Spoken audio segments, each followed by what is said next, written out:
اعوذ باللہ من الشیطان اللعین الرجیم بسم اللہ الرحمن الرحیم الحمد للہ الذی جعلنا من المتمسکین بولایت امیر المؤمنین علی بن ابی طالب علیہ الصلاۃ والسلام اما بعد۔ محرم الحرام 1447 ہجری کی یہ محرم سیریز کی آج 7ویں اور 8ویں نشست آپ تمام دیکھنے والوں کے لیے ہدیہ ہے۔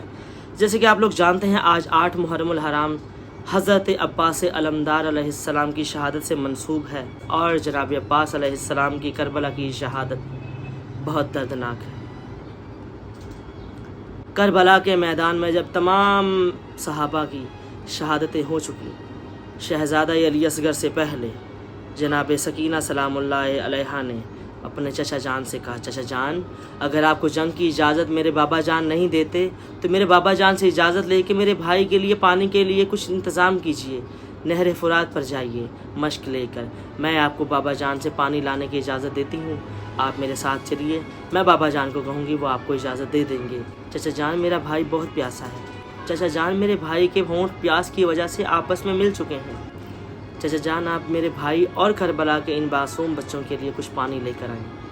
شہزادی نے ابھی اتنا کہنا تھا کہ کہا کہ بیٹی جاؤ اپنے بابا جان سے مجھے جانے کی اجازت دے دو تو میں تمہارے لیے پانی لے کر آتا ہوں۔ ہاں اپنے بابا جان سے کہنا اگر مجھے لڑنے کی اجازت نہیں دیتے تو کم از کم مجھے مرنے کی اجازت دے دیں۔ بالآخر شہزادی سکینہ اپنے چچا جان کے ساتھ خیمے میں داخل ہوئیں۔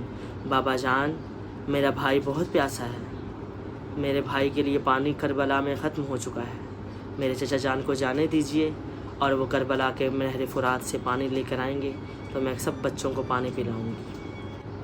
مولا امام حسین علیہ السلام نے مولا عباس سے پوچھا کہ آج تم اپنی سفارش بہت بڑی لے کر آئے ہو، میں تمہیں کس طرح سے جانے کی اجازت دوں؟ عباس تم میری فوج کے جرنیل ہو، تم میری فوج کے سپہ سالار ہو۔ مولا عباس علیہ السلام نے فرمایا مولا میں جس فوج کا سپہ سالار ہوں مجھے ذرا وہ فوج تو دکھائیے، وہ سارے کربلا کے میدان میں مارے چکے، اب آپ کے علاوہ کربلا میں کوئی نہیں ہے، اے مولا مجھے جانے کی اجازت دیجیے، میں کربلا کے پیاسے بچوں کے لیے کچھ پانی لے کر آؤں۔ ابھی اتنا کہنا تھا، مولا حسین نے کہا بیٹی سکینہ تمہارے بھائی کی کیا عمر ہے؟ بی بی نے کہا بابا جان میرے بھائی کی عمر فقط 6 ماہ ہے۔ بیٹی میرے بھائی کی عمر کتنی ہے؟ بابا جان 32 سال ہے۔ بیٹی بھائی سب کو پیارے ہوتے ہیں، لیکن ایک بات یاد رکھنا، اجازت تو تم مجھ سے لے کر جا رہی ہو لیکن یہ یاد رکھنا بچے گا میرا بھی نہیں، مارا تمہارا بھی جائے گا۔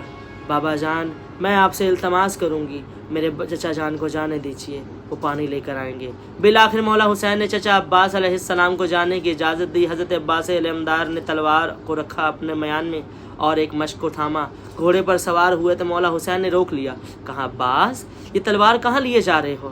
کہا مولا میں پانی لینے جا رہا ہوں۔ مولا حسین علیہ السلام نے فرمایا عباس پانی لینے جا رہے ہو، یہ تلوار کا کوئی کام نہیں ہے، اس تلوار کو واپس رکھ دو۔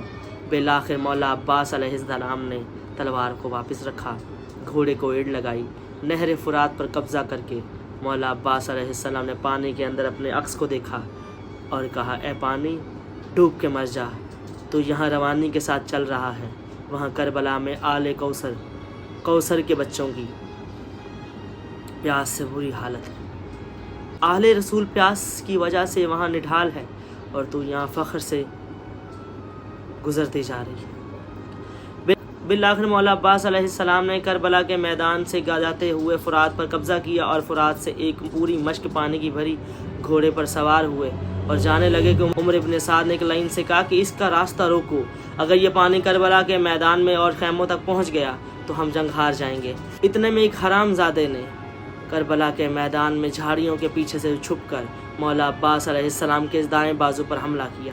مولا کا دایاں بازو قلم ہوا، مولا نے مشق کو بائیں بازو میں لیا، بائیں جانب سے ملعون نے مولا عباس کے بازو کو قلم کیا، مولا نے مشق کو اپنے دانتوں میں لے لیا۔ ایک ملعون نے اشارہ کیا کہ یہ مشق خیموں میں نہیں جانی چاہیے، ایک ملعون نے زوردار تیر اس مشق کا نشانہ لگایا۔ پھر مولا عباس علیہ السلام نے اپنے گھوڑے کو واپس موڑا، کہا اشل اب ہم کربلا کے میدان میں نہیں جائیں گے کیونکہ پانی بہہ چکا ہے اور ہمارے جانے کا اب کوئی فائدہ نہیں۔ بالآخر ایک ملعون نے حضرت عباس علمدار کی آنکھ میں زوردار تیر مارنا ہی تھا کہ ایک ملعون نے پیچھے سے زوردار گرز حضرت عباس علمدار کے سر میں مارا، مولا عباس علیہ السلام بغیر بازوؤں کے گھوڑے پر سنبھل نہ سکے، زور سے زمین پر آئے۔ مجھے آپ سے ایک سوال ہے، جب کوئی انسان اونچائی سے نیچے گرتا ہے تو وہ سب سے پہلے اپنے آپ کے بچاؤ کے لیے کس چیز کا سہارا لیتا ہے؟ اپنے ہاتھوں کا۔ مگر عباس علمدار اتنا مظلوم کربلا میں کہ عباس علمدار کے بازو قلم ہو چکے تھے۔ مولا عباس علیہ السلام کا گرنا تھا۔ امام حسین علیہ السلام کربلا کے میدان میں آئے، عباس مجھے صدا دو، تم کہاں گرے ہو؟ مولا عباس نے صدا دی۔ بالآخر مولا حسین علیہ السلام فرات کے کنارے آئے۔ مولا عباس کا سر اپنے زانوں پہ رکھا، کہا عباس تم نے مجھے ساری زندگی آقا کہا، آج میری خواہش مان لو۔ کہا مولا فرمائیے۔ آقا اگر ایک احسان نہ ہو تو میری آنکھ سے کچھ مٹی ہٹا دیجئے اور میری آنکھ میں جو یہ تیر ہے اس کو نکال دیجئے۔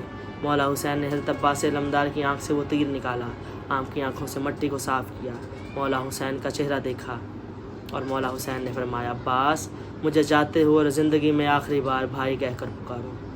ابھی اتنا کہنا ہی تھا۔ مولا عباس علیہ السلام نے فرمایا آقا میں نے اپنی زندگی میں میری ماں نے مجھے یہی فرمایا ہے کہ وہ فاطمہ کی اولاد ہے، تم کنیز کی اولاد ہو، وہ آقا زادی کی اولاد ہے، تم غلام ہو، وہ آقا ہیں، تم بھائی نہیں کہلا سکتے۔ بالآخر مولا عباس علیہ السلام نے کربلا میں اپنی آخری ہچکی سے پہلے مولا حسین علیہ السلام کو بھائی کہا، پھر دوسری بار کہا، تیسری بار کہنا تھا جب سے تم نے میرے بیٹے کو بھائی کہا ہے۔ زینب خیمے کے دروازے پر زور زور سے رو رہی ہے۔ جیسے کہ آپ لوگ جانتے ہیں کربلا کا میدان اپنے اندر کربلائی ظلم کو سموئے ہوئے ہے، اور حضرت عباس کی اس دردناک شہادت کے بعد عالم اسلام کو یہ معلوم ہو جانا چاہیے کہ کربلا میں حسین علیہ السلام نے کربلا کے میدان میں اپنے بھائی کو قربان کر دیا۔ جیسے کہ آپ لوگ جانتے ہیں 8 محرم الحرام حضرت عباس علمدار علیہ السلام کی شہادت سے منسوب ہے، اور عرب اور پاکستان میں، ہندوستان میں ہر طرف یہ دن منایا جاتا ہے۔ امید کرتا ہوں آپ کو اس شہادت کے حوالے سے ایک موضوع مل چکا ہوگا۔